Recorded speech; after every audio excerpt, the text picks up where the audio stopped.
yo'q. Bugun davrada shogirdlar askiya qilishar mahzun. Kulgu yig'lar bugun ular qabrida. Askiya bayroqlar qoldi tasvirda. O'chmas siymo ular xalqning qalbida. Yetdikmi tiriklik chog'i qadriga. Kulgu yig'lar bugun ular qabrida. Voy Mursaydagi. Yoshlikdan ilm olgan, ular o'rgangan kishi hech qachon kam bo'lmaydi. Sizni Rishtonga borib, bir kulolga shogird tushgan deb eshitgandik. Ya albatta. Chiroyli piyolalar yasayapsizmi? Yo hali tuvaydamisiz? Hafirdamizmi? Biz yasagan choyli piyolalar juda ko'p xonadonlarga fayz kirityapti. Ha, sizni ham beshikchi ustaga shogird bo'lgan deb eshitgandim. Ha, to'g'ri eshitdingiz. Ha, ustangiz bilan gaplashdim. Sizdan xafa. Ya nimaga endi?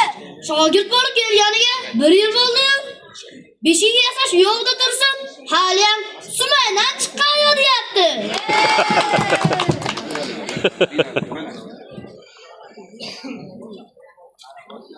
Hoy do'stim Abdulaziz. Ha, lapay do'stim. Qorasuvni markazdan somson ochganingiz rostmi? Ha, albatta rost do'stim. Mendan og'aynilarim iltimos qilishyapti. Nimani do'stim? Tushlikka Abdulazizning somsasiga boraylik deyishyapti. Muhammad Ali, o'zingiz ham juda ajoyib ekansizda. Nimaga endi? Somsaxonaga kelib olib, mendan mantiq so'rayapsiz. Shunday shirin somsalar turganda, mantiq qayda?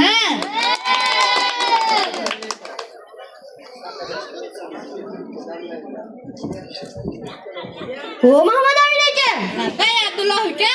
Sizni xonasizga yaxshi bir sartarosh yashayga tushgan deb eshitdik. Shu gap rostmi? Albatta rost. Mabodo sartarosh xonasiga boradiganlar sabab qolishsa, sotsa xoldori sizga nechib olasiz, uxlashingizga nechib olasiz?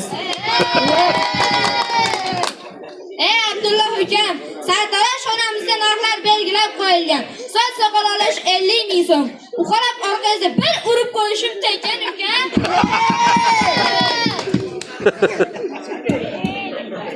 Hoy do'stim Muhammad Ali. Ha, lapay do'stim. Yigit kishiga qirq hunar ham ozib, Navoiyga ham shogird tushganmisiz? Ha, shogird tushganman. Mazali shirmoy nonlarni yapyapsizmi? Yo hali ham tandiringizni qizdirib o'tiribsizmi? Hali tandirga kirganim yo'q, lekin zuvalaga ancha qo'lim kelib qoldi. Shundaymi? Ha, shunday. Kesiz bir ikkita yasab ko'rsataman.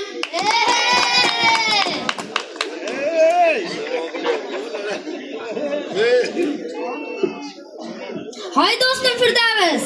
Labay do'stim Zikrullo. Sizni fermer bo'lib ketgan, hozir chorvachilik bilan shug'ullanyapti deyishgandi. Albatta. Chorvangizga borsam, ishchilaringiz kuldirib yubordi. Ya nimada? Xo'p, ana Firdavs burchakda sizma qilib o'tiribdi de. Hoy do'stim Zikrullo. Labay do'stim. Bizda Burdog'iga namozlar doqiladi. Xalqimizga arzon narxda go'sht yetkazib beraylik deb bir qassobxona ham ochib qo'ygandik. Rahmat do'stim. Lekin sizga go'sht sotmayman. Nimaga endi? Ha, olishingiz yarim kilo go'sht yalinib turib olasiz. Jon do'stim, sondan torting deb.